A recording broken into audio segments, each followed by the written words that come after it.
Let's talk about the things I'm keeping an eye on in this market. Now, I'm here in Tampa. I'm here for another conference, spending time with my mentors, and I've been paying attention to what they're paying attention to, right? Like that's something that I'm doing is getting around the people who I highly respect, and so it's not lost on me when easily four, five, six different times I've been asked, "Hey, Courtney, what are you worried about? In this coming year? What are you paying attention to?" And so I definitely appreciate part of me is like, me, you want my advice, right? So um let me share my thoughts on this. So what am I paying attention to in this market? Let me be very clear about what it's not. I am not worried about interest rates. Currently, like, do I understand their role in the market? Yes, like to a degree. But I am not worried about interest rates. If they stay at that seven, anywhere between 6 to 8%, um, I'm not worried about that. If they hike up a little bit, if they hike down a little bit, I'm not worried about it.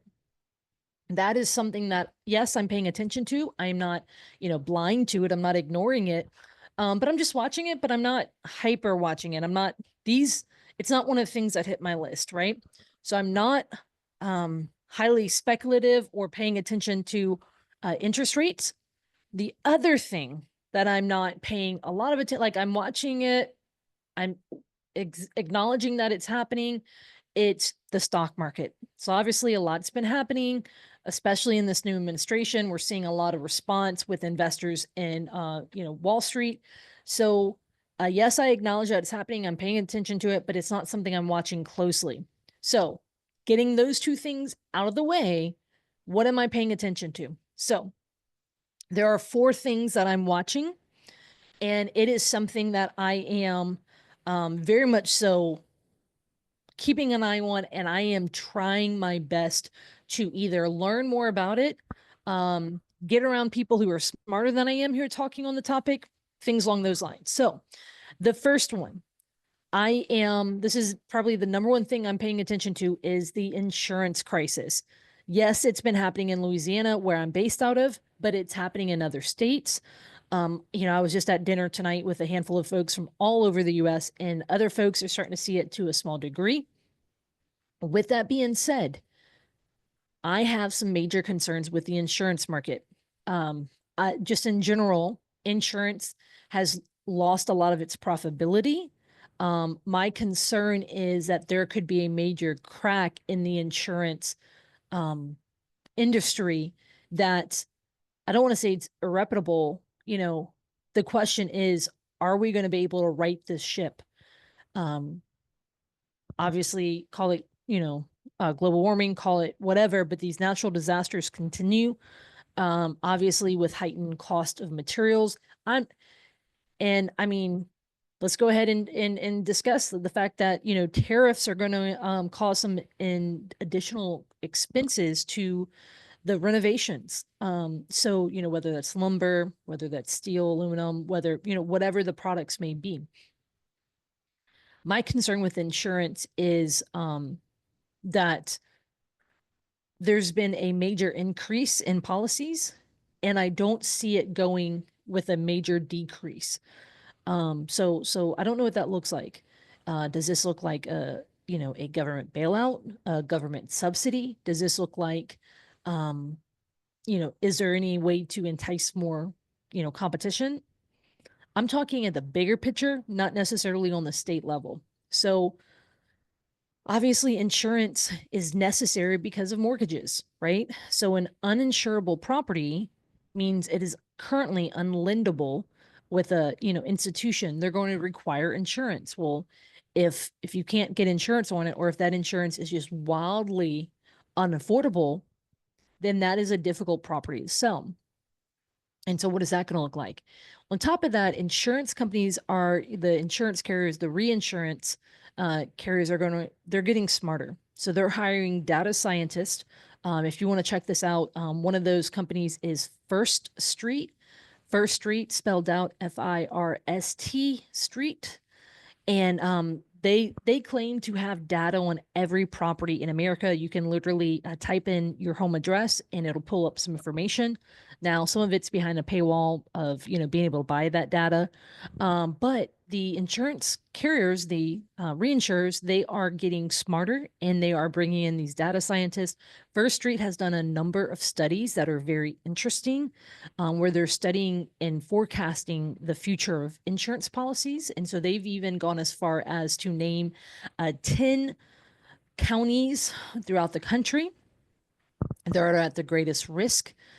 My friends in Louisiana, you have made the list in 2 places. Texas, one of you made the list. 2 in California and 5 in Florida.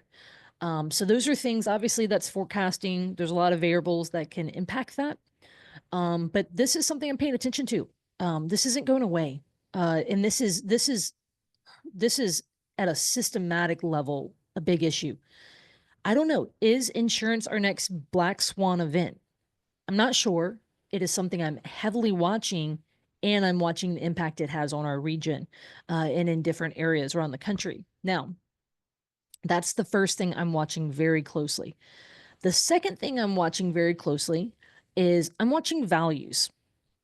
Not because I'm focused on equity in the sense of, um, I'm watching my net worth very close. No, I'm watching values because when values are difficult, whether it's, failed appraisals, whether it's people struggling to sell, so therefore there's more short sales, I'm just paying attention to values because that is going to be something, certain markets are seeing more. So I'm here in the Central Florida market right now, visiting my mentors. I come down here often, and I know that Central Florida has been struggling on the value side, right? There's been a decompression of prices, and so what's going on there? And so I'm watching it. I'm watching values. I'm not, running comps on my properties left and right. But it's just something I'm paying attention to, right? What's going on here? Um, I do think people have been wheeling and dealing. So what's going to be the ramifications of that? You even have like Lennar, which is a very large home builder, in their one of their recent earnings reports, within last 6 months, but they've basically said we're holding more inventory than, we've ever held, meaning stuff isn't selling. And so these are the big builders that can do, the interest rates, they have a mortgage division. They're being able to buy at volume with the lumber, things like that. And then on top of that, there is a level that what they said is we're going to keep pace, margin be damned, meaning if we have to take a loss, a haircut, you know, go below that threshold, margin be damned, we're going to keep pace. So that's a very interesting part. I'm paying attention to stuff like that. So what is that going to do for comps, right? If they're willing to wheel and deal just to sell property and offload inventory, what does that mean? So obviously this is very market specific. Some markets have a greater demand. Other properties are seeing more supply enter. So this is something I'm watching. I'm just paying attention. So values, I'm talking comps here. But that local market data is important. Don't listen to one part of the country and think that that's what your backyard's doing. You need to look at what's going on in your own backyard. That's where you're going to get the best information. Now, one of the other things I am paying attention to is government action. That's the easiest way I know how to say it. What is the government doing? Obviously, politics aside, we have a new administration that has a recipe for change that they're looking to see. And, basically, America's not heading in the right direction. They're wanting to see some shakeup. And so, therefore, they're doing things like, for example, with the tariffs. We have not seen that in over 100 years. So one of the biggest things I'm curious about is what are the unintended consequences of some of the government actions, both current action and then previous action. For example, I think there's still a lot of unintended consequences from, the pandemic, from the last, 10 plus years of really low interest rates. right? Like there's and all the printing of the money, right? Like, and then these tariffs, a few other things. I think we're going to see, not only is it interesting time, but it's interesting to watch for those unintended consequences. So with that being said, if anyone is speaking with any certainty of like, oh, what could you see in the next, so much, be very leery because no one can predict what's going to happen. The government is the biggest monkey wrench in all of this. And then on top of that, what is that going to impact? What is that going to do? So I'm very much paying attention to that. Am I watching the news? No, I am reading things. Um, I prefer to read it. I don't like to listen to, turn on the TV, listen to the news. Okay. Paying attention to stuff like that. Doing my best to listen to macroeconomic folks on both sides, I guess, of the aisle or, different opinions. Because I'm trying to not stay in the echo chamber of, because you kind of tell when people stay in an echo chamber, right? So with that being said, I'm watching that. I think that is going to give us a lot of either uncertainty or, they're going to throw some mix into this. And so the last thing I'm paying attention is tied to this. So the next thing that I'm watching, it is something that is kind of tied to the government action. It's other things, but it's an economic term, and maybe you haven't heard of it before, but it's called stagflation. So stagflation, um, and I'm going to read the definition. It says it's an economic condition characterized by simultaneous high inflation, slow economic growth, and high unemployment. Basically, it's the idea of so inflation is running high. So those the cost of goods and services, right? And then you have slow economic growth, meaning, people aren't buying, businesses aren't expanding, things like that. And then high unemployment. So the cost of things are high and people are broke and no one's going out and enjoying goods and services. That is something that, to my understanding, and I'm no expert on this stuff, but to my understanding, that happened in the 70s.